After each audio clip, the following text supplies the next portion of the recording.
I'm going to start this video off by saying this isn't a political stance. I'm not trying to talk about what gender roles should be associated to what, or what this should be, or how to identify yourself. I don't want to hear any of that, and I'm not here for it. This video is purely talking about the expectations that society has for you as a man. So if you identify as a man, whether you're straight, whether you're gay, whether you're trans, whatever, this video is my personal definition of what it means to be a man. I'm not going to be putting down other people. I'm not trying to say, oh, well, it's so hard. Oh, this and the third. We're just going to talk about strictly what it entails and what people expect out of you as a man. A lot of guys, especially the ones that are disconnected from their dad, they don't know what it means to be a man. So they look at external factors as things that represent masculinity, like cars, money, women, physical strength. So the more I've experienced life, the more I've realized that it's not about superficialities or external things. It's about here. It's about your mindset and how you navigate yourself through life. That's what being a man is. So let's break it down, because men and women have different expectations for what a man should be. So I'm going to talk about both. You have to be someone who can offer value to others, for men to respect you. 3 things, if we break that down, is if you're dependable, if you're honest, and you can provide insight. So being someone that's dependable, you don't want to be surrounded, or you don't want to be the guy that no one can rely on. Let's put it in the context of like violence or an altercation.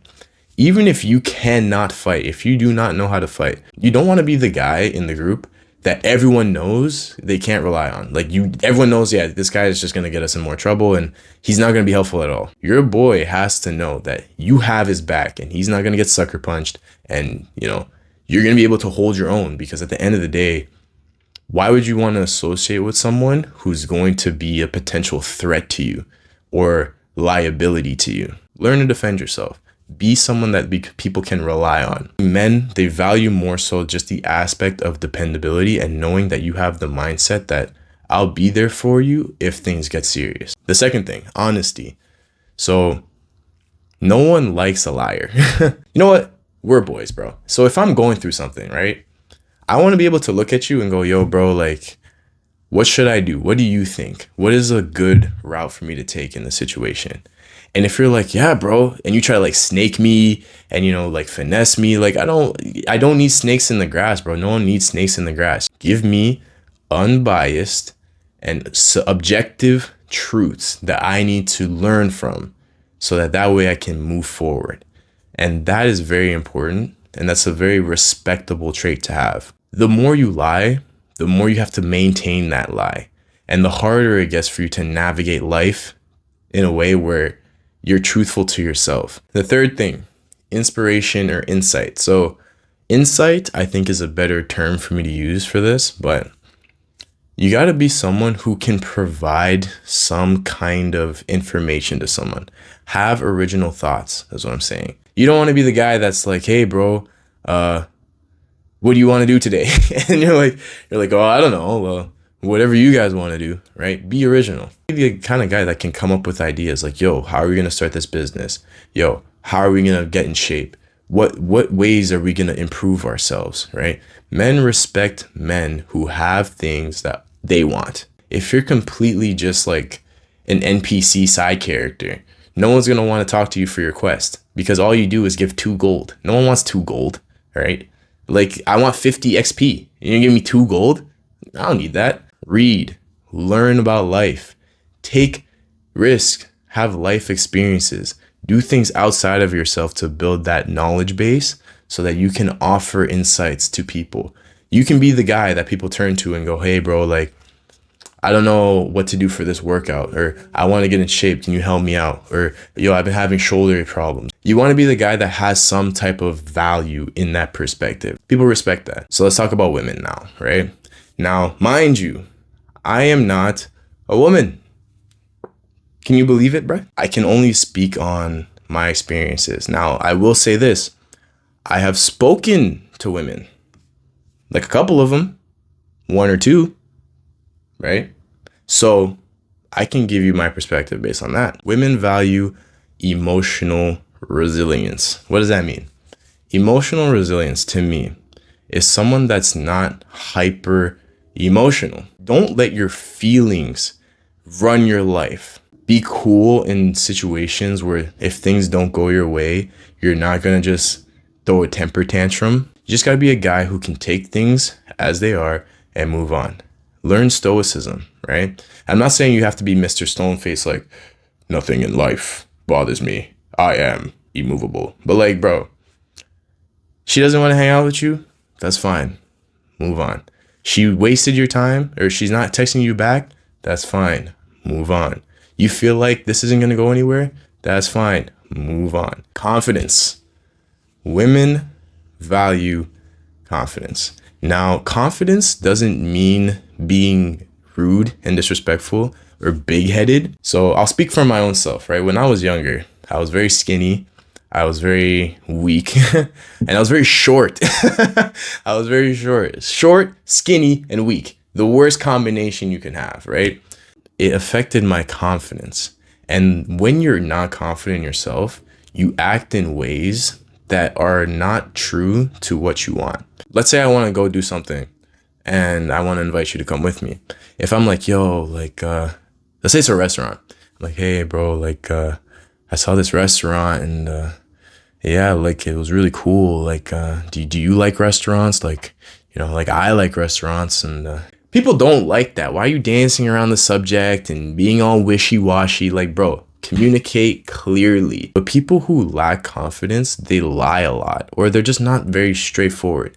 You prefer me to be like, look, man, like new Chinese food place opened up down the street. Do you want to come with me? I'm someone that knows what I want and I can communicate that. Guys will go on dates with girls and be like, oh yeah, if I do everything she wants me to do and act every way that she wants me to act, then she'll like me. You've been training for professional fights and she's someone who doesn't like violence. You're gonna pretend you're gonna hide your cauliflower ear? Like, bro, no. You gotta learn to just be true to you, communicate openly about what you want, and then if they're not feeling it, then move on. And don't be afraid to lose out on people that weren't good for you in the first place. Whoop. Hit my mic. Don't be afraid to hit people. Don't be afraid to lose out on people who weren't going to be good for you in the first place. The last thing that I believe women value as a man and that you should have as a man is ambition. What do you prefer? A guy who's in shape, a fit bod, like a fit body, or guys who are out of shape, like a dad bod? It depends on who you ask, whatever. It was funny too, because like some guys who are like fit, they get mad when the girl was like, oh, a dad bod. They'd be like, oh, the dad bod? Well, what about the guy with the abs? I have abs. You like my abs? Like, the point isn't that girls like a fit bod or a dad bod. The point is they like what it represents. Like, your health is important, but being shredded all year round, 2% body fat, whatever, like you don't need all that. So it shows that, like, yeah, you have a life, you maybe aren't in the best shape, but you're not like out of shape, right? Dad bods aren't like that out of shape. And yeah, you're someone who's willing to prioritize other things in your life. And if you're fit, it shows that you have a little bit more discipline, you care more about your like body and your health, right? Maybe that's a bigger priority for you. These are archetypes, and people, when it comes to ambition, they respect the archetype associated to that. Because you don't need to have a lot of money. You don't need to have a lot of status. You just need to be someone who desires to improve themselves in a certain capacity. And because of that, you become attractive. These are my takes. These are my perspectives. And I only base this off of my own life experience. Let me know if you disagree. Let me know if you agree. I'd really appreciate, actually. I think I'd be really interested if women commented or what they think a man represents, especially now. And I'm not saying you need to do what I tell you, but I am saying that we're moving in a different kind of shift in society. And I feel like no one really knows what it means to be a man, right? So this is my perspective. Maybe someone else will take what I said, spin it, critique it, throw it back in my face. Maybe I'll catch it, slip it, dodge it, counterpunch it. All right, anyways, watch this video if you want to, subscribe if you want to, and I'll catch you in the next one.